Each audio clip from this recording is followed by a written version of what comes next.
Assalamualaikum warahmatullahi wabarakatuh. Alhamdulillahirabbil alamin.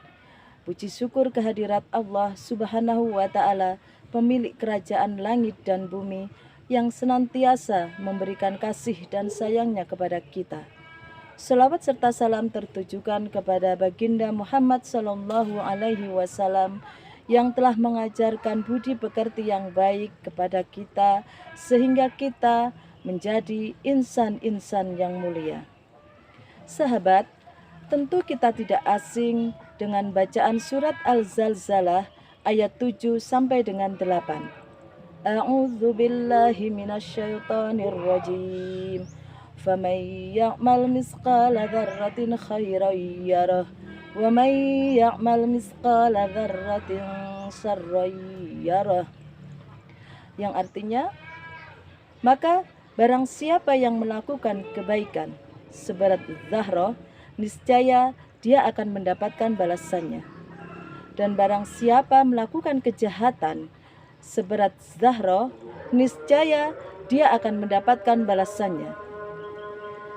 Di zaman Rasulullah Shallallahu Alaihi Wasallam ada seorang perempuan yang tidak baik akhlaknya, akan tetapi dia bisa mendapatkan keridhaan dari Allah. Dia bisa masuk surganya Allah dikarenakan dia melakukan satu kebaikan.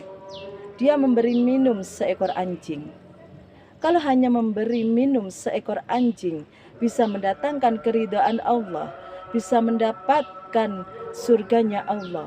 Lantas bagaimanakah jika kita bisa melakukan kebaikan-kebaikan yang manfaatnya tidak hanya bisa kita rasakan untuk diri kita sendiri, akan tetapi bisa dirasakan oleh keluarga kita, masyarakat, bahkan bisa dirasakan manfaatnya dalam kehidupan berbangsa dan bernegara.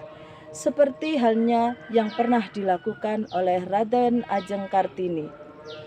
Beliau adalah perempuan dari Jawa dan beliau termasuk salah seorang pejuang nasional, pahlawan nasional. Karena ide, gagasan, pemikiran beliau yang tertuang dalam buku Habis Gelap Terbitlah Terang, maka perempuan-perempuan di Indonesia bisa mendapatkan hak yang sama dengan para laki-laki dalam hal menempuh pendidikan. Jadi ide serta gagasan yang ditulis oleh Raden Ajeng Kartini dan diwujudkan dalam kehidupan berbangsa dan bernegara itu sangat dirasakan sampai saat ini. Saat ini perempuan-perempuan di Indonesia bisa menempuh pendidikan sampai ke jenjang yang tertinggi.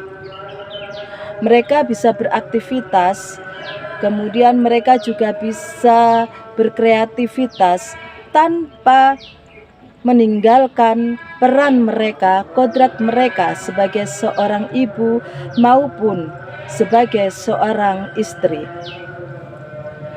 Alangkah bahagianya jika kita mampu melakukan kebaikan seperti yang dilakukan oleh Raden Ajeng Kartini. Mulailah melakukan kebaikan itu dari diri kita.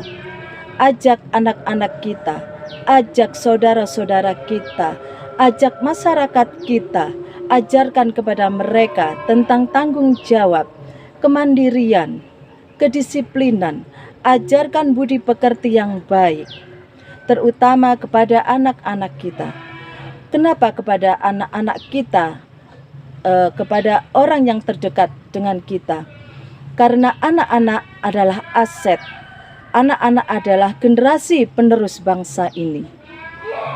Pernahkah kita mempunyai cita-cita bahwa suatu saat nanti anak kita menjadi orang nomor 1 di Indonesia, seperti halnya SBY yang pernah menjadi Presiden Republik Indonesia?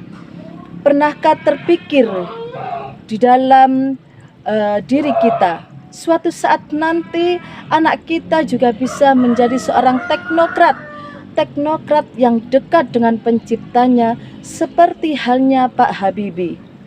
Karya-karyanya tidak hanya bisa dirasakan oleh negeri ini, tapi karyanya juga bisa dihargai oleh bangsa lain, sehingga menyebabkan beliau menjadi putra terbaik di negeri ini. Seperti halnya pula Raden Ajeng Kartini, ide dan pemikiran beliau terinspirasi dari surat Al-Baqarah. Maka saya mengajak kepada perempuan-perempuan di Indonesia, mari kita mulai melakukan kebaikan. Ingatlah pesan yang pernah disampaikan oleh guru besar kita, yaitu sehat sebelum sakit, muda sebelum tua, dan hidup sebelum mati. Jadi jangan pernah menunda-menunda ketika kita ingin melakukan kebaikan. Wassalamualaikum warahmatullahi wabarakatuh.